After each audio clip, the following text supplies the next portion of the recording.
இப்ப நம்ம இந்த வீடியோல பார்த்துக்கிட்டு இருக்க இந்த காரோட பேர் வந்து கிறிஸ்லர் டர்பைன் கார். நான் டர்பைன் கார்ன்னு சொன்னோனே நெறைய பேர் வந்து கண்டுபிடிச்சிருப்பீங்க. இந்த ஒரு கார்ல வந்து நார்மல் கார்ல உள்ள மாரி இன்ஜின்ஸ் வந்து இருக்காது. அதற்கு பதிலா வந்து கேஸ் டர்பைன் இன்ஜின்ஸ் வந்து இருக்கும். இந்த மாதிரியான இன்ஜின்ஸ் எல்லாமே நார்மலா பார்த்தீங்கன்னா, ஏர்பிளேன்லயும், ஜெட்லயும் தான் யூஸ் பண்ணுவாங்க. அது மட்டும் இல்லாம இந்த கார்ல வந்து எந்த ஒரு எரிபொருளையுமே பயன்படுத்தி நம்மளால வந்து ரன் பண்ணிக்க முடியும். பெட்ரோலா இருக்கட்டும், டீசலா இருக்கட்டும், கெரோசினா இருக்கட்டும், ஈவன் வந்து ஹேர் ஸ்ப்ரே முதற்கொண்டு இதுல யூஸ் பண்ணியிருக்காங்க. இந்த டெஸ்டிங்க பத்தி நம்ம வந்து அப்புறமா பார்க்கலாம். அதுக்கு முன்னாடி இந்த கிறிஸ்லர் டர்பைன் கார வந்து எப்ப உருவாக்குனாங்க, எப்படி உருவாக்குனாங்க அப்படிங்கிறத சின்ன டீடைல் வந்து பார்த்துரலாம்.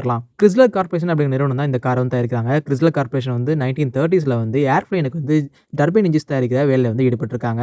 லேட் 30ஸ்லயே 1950ஸ்ல பார்த்தீங்கன்னா வந்து லாங் டிஸ்டன்ஸ் போகக்கூடிய ஒரு இன்ஜின் தயாரிக்கணும், காருக்கான இன்ஜின் தயாரிக்கணும் அப்படின்னு சொல்லி ஒரு வேலையில ஈடுபடுறாங்க.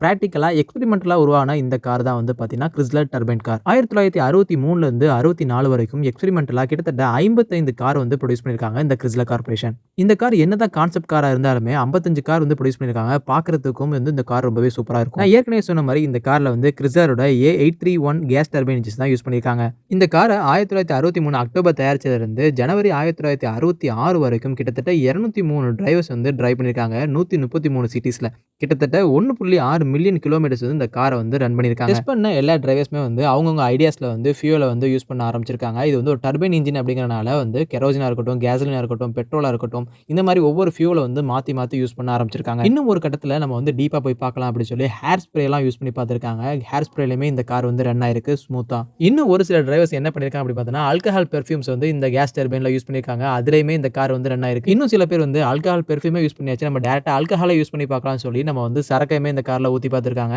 அதுலயுமே இந்த கார் வந்து ரன் ஆயிருக்கு. இந்த ஒரு டெஸ்ட் எல்லாமே நீங்க எக்ஸ்ட்ரீம் நினைச்சீங்கன்னா அதுதான் இல்ல. இன்னொரு டிரைவர் வந்து ஒரு படி மேல போய் ஒரு கார்னிவல்ல பீனட் வர்த்த எண்ணெயை வந்து இதுல யூஸ் பண்ணிருக்காரு. அதே ஃபெஸ்டிவல்ல அந்த காரை ரன் பண்ணியுமே காமிச்சிருக்காரு. இப்படி பல பேர் இந்த கார் மேல இவ்வளவு எக்ஸ்ட்ரீமான டெஸ்டிங்குமே பண்ணியும் 1966ல வந்து கிறிஸ்லர் வந்து ஒரு அறிக்கை விடுறாங்க. இந்த ப்ரோகிராமை நாங்க வந்து எண்ட் பண்ணிக்கிறோம். தயாரிச்ச எல்லா காரையும் நாங்க வந்து டெஸ்டார்ட் பண்ணிடுறோம் அப்படின்னு சொல்லி முடிவெடுத்திருக்காங்க. இப்படி இவ்வளோ சூப்பரான காரை எக்ஸ்ட்ரீம் டெஸ்டிங்க்கு அப்புறம் தயாரிப்பை வந்து ஏன் நிறுத்தினாங்க பார்த்தோம்னா, டெஸ்ட் ரிப்போர்ட் படி இந்த கார்ல வந்து அதிகப்படியான நாய்ஸ் இருக்கணும், ஆக்சலரேஷன்ல சில ப்ராப்ளம் இருக்கும், ஃபியூல்ல வந்து நமக்கு வந்து எக்கனாமி இருக்காது அப்படிங்கிற மாதிரியும் சொல்லியிருக்காங்க. ஒரு வழியா கிறிஸ்லரோட ரிப்போர்ட் படி இந்த கார் 55 காரையுமே வந்து டெஸ்டார்ட் பண்ண வந்து உத்தரவு போட்டிருக்காங்க.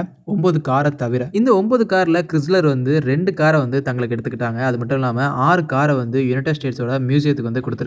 மீதம் இருக்க அந்த ஒரு காரை வந்து காமெடியனான ஜே லேனோவோட அவரோட பிரைவேட் கலெக்ஷனுக்கு வந்து அந்த காரை எடுத்துக்கிட்டாரு.